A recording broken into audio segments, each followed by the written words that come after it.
Hello and welcome to a special edition of the Fellowship Phase. I'm Josh and that's Callum, and we're going to give you inside information on making your own way through Tolkien's world. On this week's episode of the Fellowship Phase, we're talking about Moria Through the Doors of Durin and Moria, Shadow of Khazad-dûm, the epic campaign expansion for Free League's The One Ring role-playing game and 5th edition The Lord of the Rings role-playing game, respectively. We're joined by lead writer Gareth Hanrahan, who's previously worked on the One Ring RPG, as well as Conan, the role-playing game, and 13th Age, and has won any awards for his work on Cubicle 7's The Laundry RPG and Pelgrane Press's Lorefinder, Gumshoe, Pathfinder, Mashup.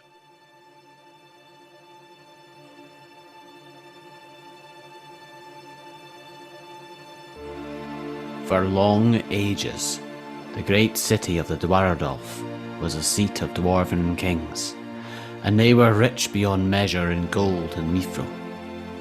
But 1,000 years ago, Durin's bane arose and drove the dwarves from their halls. The city fell into darkness, becoming an abode of orcs, goblins, and worse. Countless orcs perished in the Battle of the Five Armies. Maybe the halls of Durin lie empty once more. Maybe there are piles of treasure there, waiting to be claimed. Maybe mithril still glimmers in the mines under Caradhras. Cross the dread threshold, adventurer, and delve deep.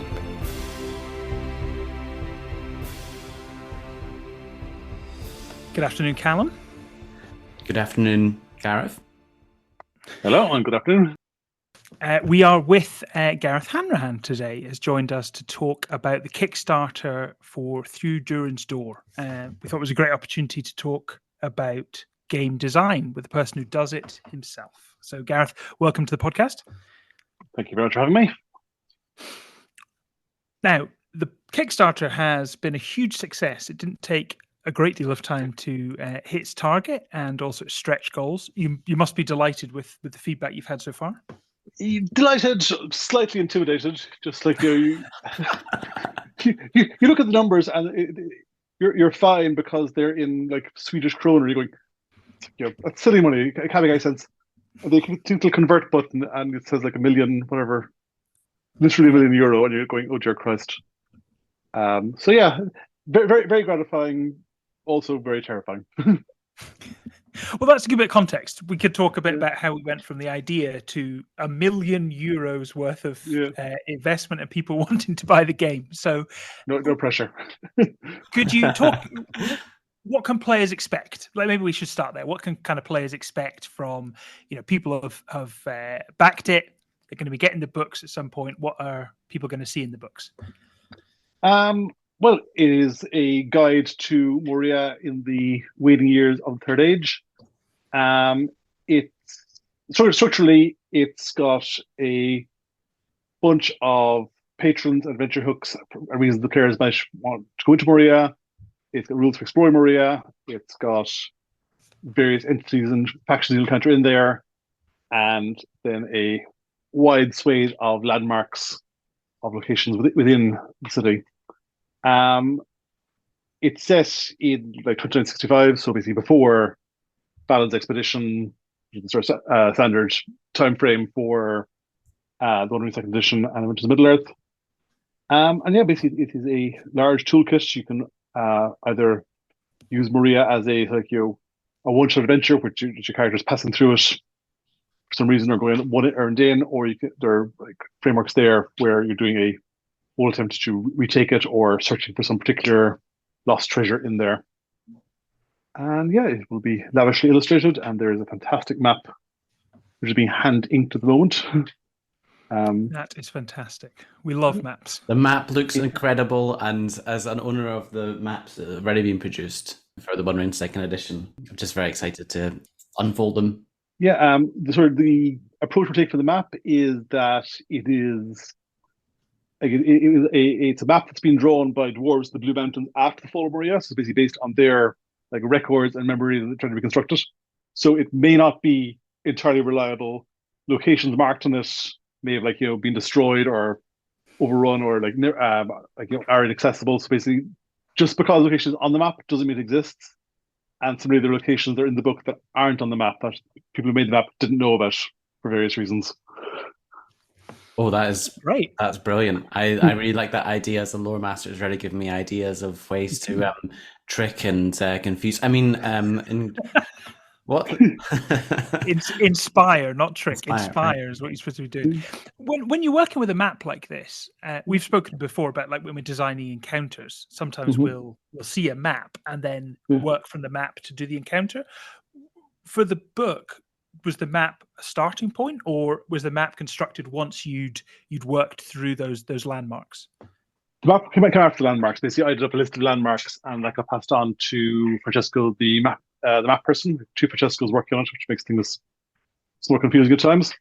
But yeah, I had a rough idea of Moria's divided to basically districts. Basically, you've got old Moria over the oldest parts of it over near the Dimmel Gate, and then you've got basically the actual city, Khazad-dûm, areas below that, the road west, Western Moria, mines, and basically I knew roughly where. Yep, lock the door to avoid children. Where the various locations were relative to each other, and then I said, here's a very, very rough idea of how it all makes. I was all laid out in my head. Now make it make sense on a map, and after many, many iterations and back and forth, you come up with a wonderful way of visualizing this, insanely complicated 3D space as a 2D medieval map. Use the word toolkit when you were describing it. Interested, is it very much that, a kind of sort of sandbox toolkit, give it to the players? Is there much of a narrative that you've woven through, or is it a more sort of pick and mix of what the players can use from the book? There are 3 or 4 sort of main narrative spines in it. So it's not saying here's like the Moria campaign you must play. Here are various reasons to make it to Moria. Here are quests that can get involved with inside Moria. Here are basically if you are looking for treasure, there are a couple of locations which are specifically aimed at fabled treasure vaults for dwarves, stuff on the way. If you are this dwarf who's trying to reclaim Moria, here places of vast cultural significance you go after. If you were looking for the lost ring lore of Aragon, there are locations in there. And as you explore those ones, there are clues pointing to other locations which mightn't be on the map or mightn't have been heard of that you can go investigate. And then the other plots which kick in as you explore it, because there are factions of orcs and so forth in there who will respond to you guys swimming up and poking around the deeper you get. But there's no scene by scene breakdown adventures. It's very much sort of pick the reason you go in there. You explore these locations, and those locations will point to more locations as you dig deeper. And then you just don't dig too deep, or the obvious occurs. And was that idea of being led from one thing to another, but not really a linear plot, kind of how was that the intention from the beginning, or is that because a place like Moria lends itself to a bit more of a labyrinth style game? It was pretty much intention from the beginning. The original pitch for Moria, which was the Google 7 version back in the day, was you're playing Balin's Expedition, and that was a bit more linear until you got there, and then it was always going. Moria is so huge; it's you can't map the whole thing. You can't go into detail because it's basically like a city, and it's 20 miles across from end to end. You can't map every corner, so it's always going to be here are the points of interest within it, and here it's randomly generated corridors and chambers between them, and it's always going to be more of a sort of wilderness exploration than a classic dungeon crawl. So in every iteration, it's been here are landmarks, here are points of interest. You explore until you get to them, and then stuff happens there. Just the Free League version, one that actually exists, isn't tied to Balin's Expedition. It's more why are your players going in there? Here are tools and plots that will interest them. Can I ask, given the success of the Kickstarter, and presumably that there was there's maybe some stuff and content around Balin's exhibition. Would you think there would be any opportunity to release like an extra supplement about Balin's expedition? Or is that, I'm just asking because I really want to run it. Well, I mean, there's appendix in there which basically covers Balin's expedition, Oh, what great. Okay. happened. Yeah. That's all in there. It's not as detailed as it was in the original version or the first iteration of the project. The other thing, of course, is because the original one was sort of a follow-on to the Darkening of Mirkwood, which was the big campaign for first edition. In that brought the timeline up to the 2980s, so they led right like that. Darkening of Mirkwood ends 5 years before Balin sets off, pretty much. So that's perfect. Whereas now, because we roll the timeline back in second edition small bit, it makes more sense to be more general and not put Balin's thing as the. So the first and foremost thing, it's more like you are individual groups of adventurers poking around, and you might be like laying the groundwork for the eventual expedition. Because one of the gimmicks we're taking is that back 200 years, the battle of as a little bizarre, the Battle of Jimmal Dale, where the Dwarves and Orcs fight. King Dane, as a young stripling, kills Azog, looks beyond the gate, goes, something terrible is in there. And when he's king of the dwarves, he'll say, okay, I know this thing terrible waiting in Moria. We shouldn't go to Moria. So the dwarves of Durin's line, who are like supposed to be obeying King Dane's law or King Dane's laws, aren't supposed to go to Moria yet. They're supposed to hold off because even in the book it says Balin has to eventually persuade Dane to let them go. So this is all before that when Dane is saying, no, you can't go to Moria. But the other dwarves are going, we're not Durin's line. We can pop in. And non-dwarves are also going, well, like lots of orcs just died in the Battle of Five Armies. We could stick our heads in. So basically, between 1960 and this period where more people are sort of like, going, let's take a peek in there into that, table death trap and see what's down there. With that in mind, then, the obvious character choices would be dwarves to go in. In your head, are you imagining that all different cultures might be there or could visit? Other hooks that might lead the hobbits? I mean, hobbits are always kind of hard because they're hobbits. They don't go off adventuring unless they're like poked out of the hole by a wizard. I mean, Moria obviously has huge residence for dwarves. It's basically their holy city. They're like the halls of their ancestors and so forth. So if you're playing a dwarf, you are going to get more spotlight time and more moments where you go, this is the place of the legend that I've sung of since I was a wee beardless dwarf. But I mean, there are plotline or adventure books in there and patrons in there who are not dwarves who have reason to send you into Moria for one thing or another. So basically, it certainly is something that benefits hugely from having one or more dwarves hanging around, but they're not required, and there are reasons for other people to trespass in. And there are spoilery, so I won't. We're very open to spoilers if you'd like to, but I know that some things have to be kept under lock and key. You might be open to spoilers. I may accidentally let spoilers slip, but corporate masters are less forgiving of spoilers. He says from experience. Something you touched on, and which maybe isn't a spoiler, but many were told not to delve too deep into Moria. We've spoken before about Durin's Bane, the Balrog, and how on earth that could be run as an encounter, whether it would be a monster or something more complicated than that. Is that something that players might see and be able to interact with? Yes. I did up draft stats for Durin's Bane, which Francesco may accept or reject or rewrite, knowing him. It is like a ridiculously powerful monster as befits it. Yeah. There's also a sidebar on altered versions of Durin's Bane, basically, because if you want to be able to surprise your players and bend canon a bit, there's here 4 or 5 other things Durin's Bane might have been. You want to surprise your players. Even Tolkien sort of went back and forth. That's cool. the History of Middle-earth books are fantastic reading for a lore master if you want basically alternate looks at how Tolkien might have done it. Because in some of his drafts it was a giant troll. In one draft it was an Nazgul. And then later on he was very, very close to going back and changing it all to make it Saruman. But in the end he stuck with the Balrog. But yeah, there's a chapter or a sidebar in there on other possible ways to do Durin's Bane. But if you go with classic Balrog is in there. There's a version of the eye awareness rules for the Balrog. So literally as you delve deeper, the chances of running into a Balrog grow and grow and grow. Or if you're feeling very, very ambitious, you can just keep going downstairs until you get to the bottom and he's there.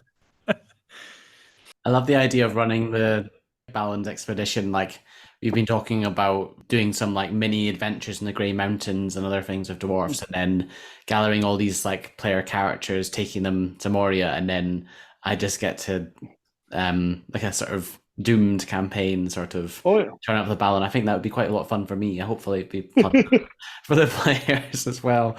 So I'm really excited to see what's in store for us. You mentioned the history of Middle-earth. So in terms of like sources of what both lore but also inspiration for things that are outside of the lore, what were the sort of main things that you look to, or where did you find ideas, or what was your sort of process for writing something like this, where you're somewhat constrained by what exists, but also there's a lot of freedom to come up with new ideas? What are the main sources? I mean, I went through the History of Middle-earth books in detail, looking for basically every possible reference to dwarven cities and vast underground chambers and so forth. There's John Gareth's, it's called The World's J.R.R. Tolkien, which is, I know it's a podcast. It's on YouTube, so visual references are kind of useless, but I can walk over and grab John Gareth's book, which is basically he's gone through all the places that Tolkien visited in his life and tried to basically work out what inspired what. So there's a whole section on like the various mountains in France or in Switzerland, which Tolkien went to walking tour when he was very, very young. And he's basically mapped pretty one-to-one those mountains in Switzerland to Summertime, Cloudy Head, and Redhorn. And basically you can sort of then bring those up on Google Maps, go, aha, right, okay, that's what inspired Tolkien. So now I can get an idea of the geography, of the scale of these things. What else? I spent a lot of time looking at what you call Cappadocia as well, the underground city there, and sort of poking and trying to work out how Moria could have actually worked in terms of now we're now back to HEPA filters and airflow. And then the other big thing was trying to come up with basically interesting locations and monuments and landmarks inside the city that would still be interesting 1,000 years later, which was a lot of looking at Roman ruins and so forth, to sort of get that feeling of this once epic structure that's now tumbling down. What does it feel to poke around there? What's left of it? What's still recognizable? And that was helped a lot by the fact the whole thing underground. Weathering is not an issue. Can I ask a slight follow-on? So you talked about the landmarks, and it's almost like Lazy DM Guide is something that we're both a big fan of in terms of having those big impactful places. Mm-hmm. A lot of our fun in Adventures Middle-earth has been the journey and the journey events, and how do we manage that and that sort of resource management thing. How do you handle travel within Moria? Does that use the same rule system, or does it do something different? So I haven't, because the management was in development. What I say here may get changed. So I'll push in a caveat that the first draft rules will be gone over and tweaked and maybe changed and scrapped, but the concepts generally survive. It's what working for Francesco's taught me. So basically the rules for underground exploration are based on the sort of standard journey rules, but they're a bit more punishing. There's more of an emphasis on delays, getting lost, on exploring. And there are lots and lots of encounter tables and eye events and so forth to make basically the journey from A to B through random corridors and chambers, and not like giant impressive places, but just going through the corridors, pathways of Moria, interesting and challenging. And a lot of the folks there, the players, like decision, do we turn back to keep going? Which of us takes the blow in terms of resources being lost or having misfortune strike us? And there's a lot of advice in there about how to present Moria and how to get the mood right in terms of what you're going for. Are you going for if you've got a bunch of dwarves, then you want to basically be emphasizing the lost grandeur of the place, and you want to be talking about the architecture and the meaning of it all. If your party is mostly humans, you want it to be all about we're going in the dark and we're far underground and it's scary and there are orcs everywhere.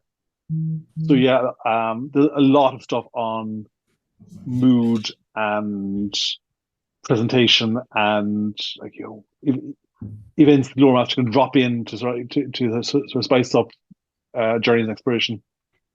I'm very excited for that. I ran a game in Gundabad where they were having to rescue a prisoner, and I imagine there's some parallels but a lot of big differences. And what we found was I found difficult balancing that sort of the players wanting to know exactly where they're going and sort of that making it really clear that they've got agency with kind of getting from A to B. So we use a lot of random tables and event rolls and mazes and stuff like that. So I think that worked quite well. So I'm really excited to see how you present that in the book and what we can use that sort of traveling.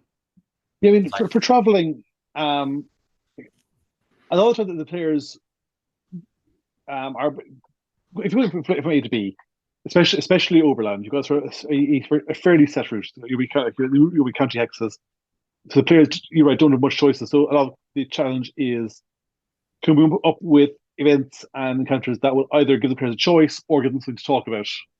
Sort of so it's not just the GM monologuing. It's this thing happens, how do you respond? This thing happens, what do you do? This thing happens, how does it make you feel? One of my favorite bits, which I keep referencing, is the first time you enter Jimbledale, which is where the battle took place. If you have any dwarves in the party, there's instruction for the GM to go, okay, right, turn to the dwarf character, it's very likely that either you or one of your parents or relatives fought in this battle. Did they? If so, what happened to them? Basically, we'll spend 5 minutes. You tell their story, and that really sort of embeds the characters in the world and puts the spotlight on that player and lets the players sort of build up their backstory while also tying to the geography, which I really like. It's really nice. I really like that. World building. Great opportunity. Yeah. Putting questions in for the players to say, what happened here? What's your story? I love that. Actually, one of the best sort of random journey events in Lord of the Rings is the bit where they run into the troll statues, so the petrified trolls. Because that's it's not a combat encounter, it's not even a skill challenge or anything. It's just here is the thing. Remember this bit. How does it make your characters feel? All the hobbits talking about Bilbo's adventures and reflecting on they're now off on their own adventure, and it fills in backstory and so forth. So not everything needs to be a tactical decision or a fight. If you really sort of embed the players in the world, if they're willing to. Actually, not if they're willing. It's a lot is how you phrase the question. It's it's to go back to the dwarf example. It's not lots of dwarves fought here. Did your character tell me your ancestor's tale? So really push them onto. I wanted to ask a bit about writing in Tolkien's world. I know that you've written in other existing lore before, Conan or Cthulhu, but of all of them, Tolkien has quite an established lore which fans and players are really into. Is that a challenge that you relish, or does it force your hand a bit when it comes to writing in terms of there already being so much of that out there? one's a weird one. Well, firstly, I like Tolkien. My first role playing game was first kind of what they call constant role playing was a random MERP game in the library when I was 12. I first read Lord of the Rings when I was 8. My Tolkien obsession runs deep and reverential. Like with other properties, like take something like Cthulhu or like Star Trek or something. With Star Trek, you've got like vast number of episodes. You got like loads and loads of secondary works, but it's all by different people. There's no like overall. There's no like that like a real structure to it. It's like it's a bunch of episodic adventures that all get sort of glommed together. Tolkien, there's just one person behind it all, which is terrifying. Um, there's a relatively small number of canonical works because I mean, under terms of license, all the other things you can touch are The Hobbit and Lord of the Rings, and the appendices of Lord of the Rings, which is a it's like to read the Silmarillion through a keyhole or something. But like, in terms of the actual text we can officially draw from, it's very limited. We can, but then there's the history of Middle Earth and Unfinished Tales, all Tolkien's other writings, and all the writings about Tolkien are sort of below that iceberg of stuff we can touch. So we can be inspired and draw inspiration from all that stuff, as long as we can tie it back to Tolkien's works.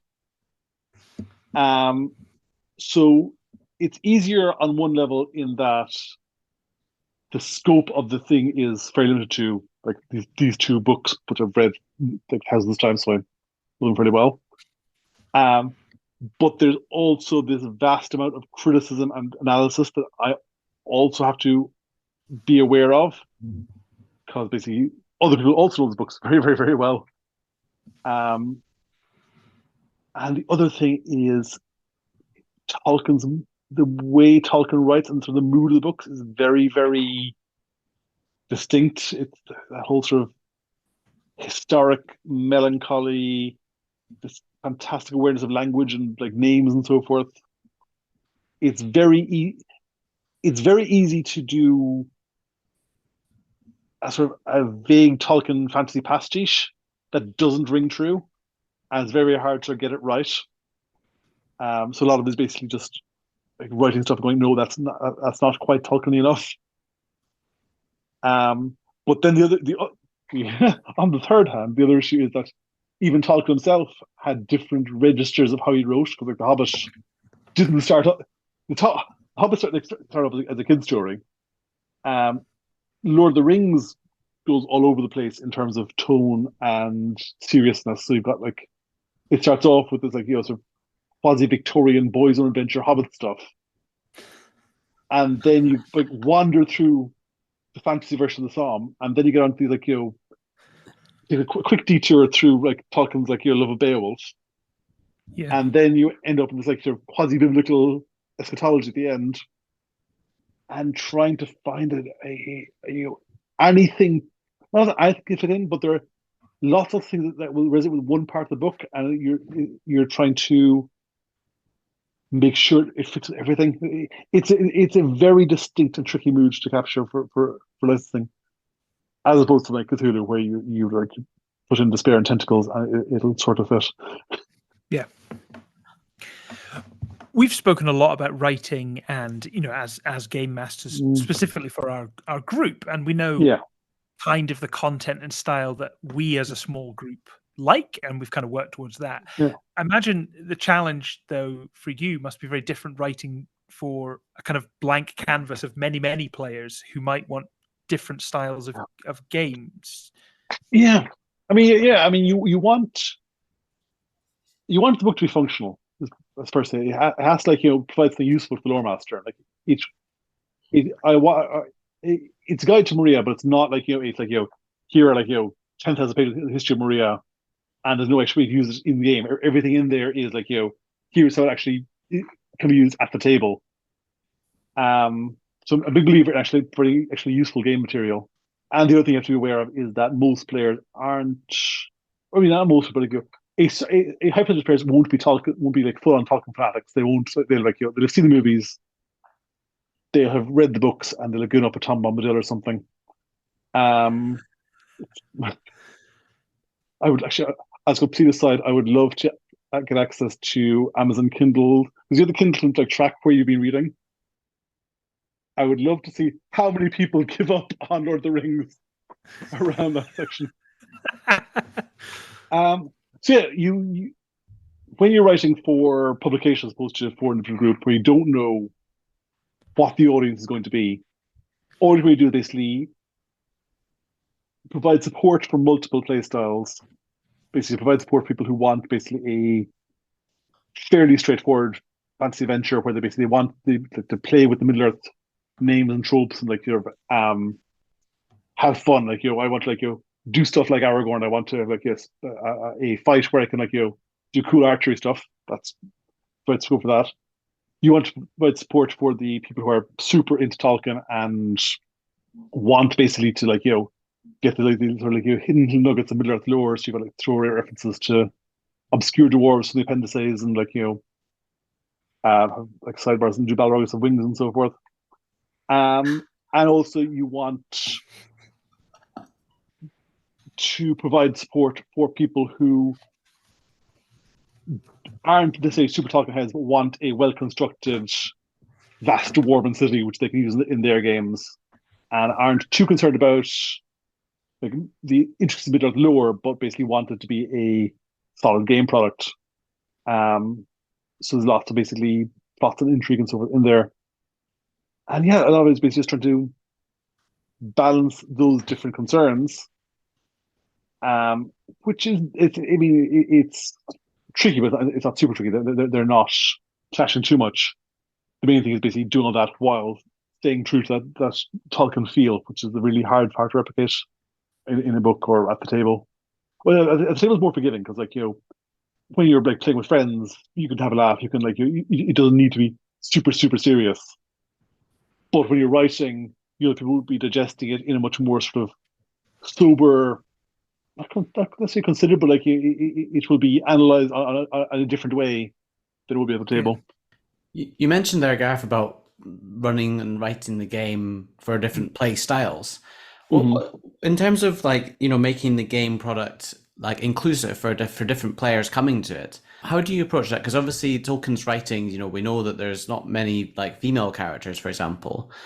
Is there any specific measures that you put in when writing, or is that something that you would think about?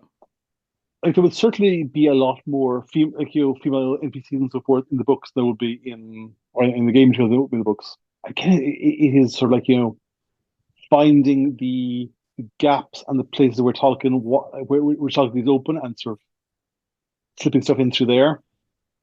Like in Darkly Mirkwood, for first edition, there's a whole campaign section where Eastling Prince turns up in Mirkwood, and that was a chance to have a quick glimpse of Eastling culture that wasn't these things are coming, we must fight them, and that was a nice sort of change of pace. But yeah, it's really sort of looking for things that aren't going to clash with canon and leave the openings there for players to introduce raw material. Yeah, we found it difficult, and we've talked about it in terms of balancing what is canon, as you say, with making sure that everybody feels welcome and included in the game. So, we're for publication, we're a bit more sort of restricted because we have to be very, very, very, very close to the books. Whereas basically for your own campaigns and home groups, it's easier to adapt things and tweak things. Talking of adapting and tweaking things, I know that you worked on Adventures in Middle Earth. We've now got a new edition. Yeah. Did you take lessons from having written the first edition coming then into Lord of the Rings role-playing 5th edition? Were there things that you thought this is a good chance to look at? I actually had nothing to do with the 5th edition rules this time. I did a bit of the later development on Middle Earth, but all my materials written first for the One Ring, and then and Jacob then Rogers, other people converted over. So like I'm aware that's happening, but I would not be the rules expert there. I fear. what sort of games do you play when you're not? Are you as much of a player as you are a writer? Is it what you do in your spare time? COVID and my gaming group having like three or four kids in space of Yeah. 2 years has reached something. So my regular group, actually, regular is like every 3 months, is a group of old friends playing Forbidden Lands, which is a fantasy X crawl. Yeah. Um, if I'm playing like a D&D-esque thing, because I do a lot of work for Pelgrane Press, who have 13th Age, which is their D20 version, that's the one I play most because like I know the rules there fairly well and try to avoid basically confusing myself having two sets of D20 rules in my head. Actually, three sets because I still know, having started off working like 20 years ago when D&D 3 and 3.5 were the things. Yep. I still have D&D 3.5 rules engraved in the back of my skull. So I can like recite the different size modifier tables still. And I know the deep lore of synergy bonuses. Um, yeah, but no, I mean, I'm fairly omnivorous when it comes to playing stuff when I get a chance. Hopefully, as the kids get slightly older and time pressures get slightly better, I'll be back to regular gaming. Or maybe one day you're get the kids into it, and then you've got a ready-made party at home. See, the issue there is that I started them role playing at a young age, but they're now convinced that because when you're kids, you're to get interested, you adapt things to their interest. So they're now convinced that role playing games are whatever character the player comes up with on the spot will be worked into a game. Because it starts off like okay, you're playing Paw Patrol, and now it's like okay, I want to play like the Doomslayer from Doom and Agent 47 from Hitman, and they're in space. Now make a game. Yeah, yeah, indeed, it's fine. But like it's D&D. You can play a fighter or a wizard or a dwarf. No, I want to play the Doomslayer from Doom. Bit of a learning curve to get from A to B, I suppose. Yeah, indeed, just what they're used to. In terms of the development process, then, what's next? What's the next step of the process? In the abstract or or next book? Either, both.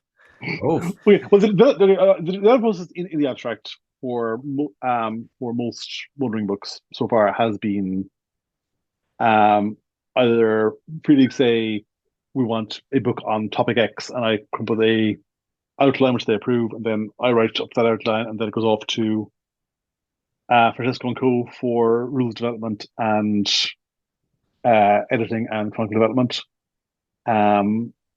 It tends to basically happen pretty much like each exercise is the next. So basically, there isn't too much collaboration back and forth from actually deep in a book.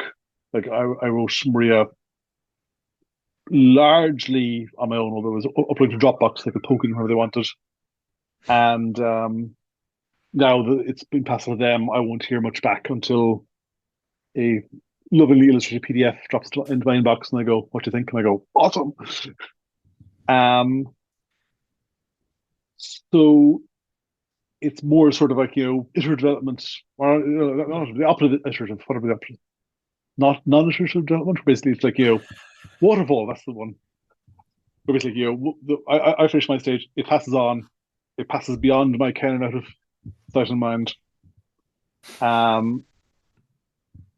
And that's how it's been. How it was for Runes Lost Realm and Tales of the Lone Lands and Moria, which are the three things we've done so far. There's another one now which I'm just starting on, which is just past the outlining stage, which I cannot speak much more than I already have. But we can dream, because we can dream what it might be.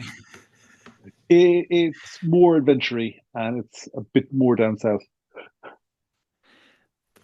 I can't tell you how exciting even just a bit more down south is. The thing Callum wanted all along was Moria. Like, I know he's been wanting to run that for Yeah. ages. The thing I'm most interested in, and my character in our game is a man of Gondor, or from Dol Amroth specifically. I just want anything to do with Gondor and the South. And I don't really care what it is. Anything and everything, I would gobble that up. Yeah. Like before the Cubicle 7 license went, I wrote an entire Gondor campaign, which I know. Our faces. If this was on YouTube, you'd understand how excited Callum and I are right now. But we get there eventually, Tom. Well, that's something to look forward to. We just want every part of Middle Earth. I think that's what we want. Yeah. If you could find time to just do all of it, that would be wonderful. Yeah, but then you get back to the Merp things. We've got, like, you know, the Snowman of Lost Off, like, you know, 103-page source book. I really like the Merp things. I've never played Merp, but I often have them as little things that I refer to or get ideas from. They're really comprehensive. They're very comprehensive. In place they're too comprehensive, because they've got the Dol Guldur section there, or the source book there, and it has Sauron's bathroom as a location. Wow. Because you got like you got like the necromancer's chambers, and there's like a bathroom marked in like the 17th level of Dol Guldur, and they're going, that's too much detail. That's a definite balance. That's too much detail. Something should be left behind the curtain. Also, opens up huge, like, you know, theological concerns about, like, you know, Heroa and Thea, and, like, you know, just how embodied is this Bear at this point in time. It is possible to delve too deep, I suppose. It really is. Awesome. Okay. Well, my final question, Callum might have a final question as well. Mine is there a bit that now it doesn't need to be spoilers, but is there a bit of the book that you're most excited for players to get to, or something that's going to be particularly surprising? I don't need you to reveal what it is, but is there something in there you think, when players read this is the thing that I'm hoping that they find and are excited about? I'm sure there's one sort of, like, you know, oh, this bit is awesome, that I really like. There are a couple of locations which there's one which I think is very, very clever in terms of a plot structure. How do I do this without? Okay, one of the issues was giving the players a reason to go exploring, or a sort of a solid start point for exploring. Mm-hmm. And there's location in there which is basically how locations work is there are famous locations, which are places like, you know, like the Durin's Bridge, or Second Hall, or, like, you know, all the really well-known places like Sword and Song, or the Gates and so forth. There are obscure locations like the Chamber of Mazarbel, which, like, you know, lore masters would remember, but random dwarves would go, oh yeah, I've never heard of that place. And there are hidden locations, which are the ones that aren't on the map, which are either places that were kept secret by the dwarves, or have been built by the orcs, or, like, you know, were never discovered by the dwarves but have since been discovered, or just weren't recorded.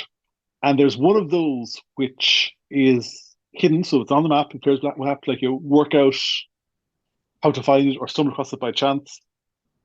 And that contains not a map of Moria, but basically it opens up a lot of other places to go once you find there. It's basically like you get to this place, and it's like a hub in a computer game where basically you find this location, and other doors point you up in lots of places, lots of things to explore. Brilliant. I love it. That's and it's also in retrospect, it's a place that had to exist. Like, like, it's possible players will even, like, go looking, will think of it and go looking for it without any prompting from the lore master, if they're clever and read the books. The other thing I really like is that one of the other entrances to Moria, and this I can spoil a bit because it's not a major part of the campaign. Although if you're playing in the campaign, like, shut your ears at this point. There's this there's this village up in the mountains, this human village, and the founder of it, put him like this, like, sort of shepherd boy up on the mountain with the sheep, falls into a hole, hole goes down deeper than expected, goes exploring, finds treasure down there. And he's convinced that basically he fell into this other world, this realm of the gods, and just crawled back out with the treasure, and now becomes chief of this village. And their initiation ceremony is when the young warriors villager come of age, they go into that same barrow, crawl down, go into this dark place, come back out with treasure and so forth. And what basically they found is basically a back door into Moria, but they have no idea what it is. They just think it's this enchanted realm of the earth. And they've come up with this whole theology and belief structure about Stygian quests. And the characters may should end up at the village either looking for this mythical place, or this random dwarf shows up in this village and goes, hang on, why are you wearing the crown of King Durin? It's fantastic. I cannot wait to get my hands on the book. I just really love it because Moria has been abandoned for thousands of years. It's lovely to take a look at it from the point of view of short-lived humans who will have mythologized, forgot the mythology, and mythologized it again. So much time has passed. Gareth, it's been an absolute pleasure to have you on. Thank you. It's always so much fun to babble about Tolkien. Yeah, we're really grateful and looking forward to this, but also whatever comes next as well. Yeah, many things in the pipeline.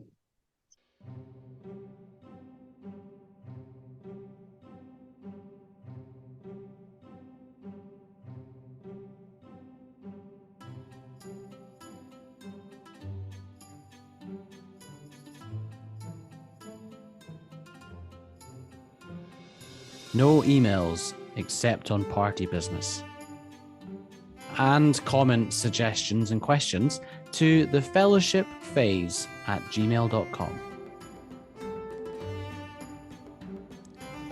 The long year turns to its close.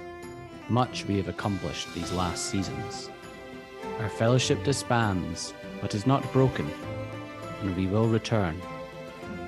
On the next episode of The Fellowship Phase.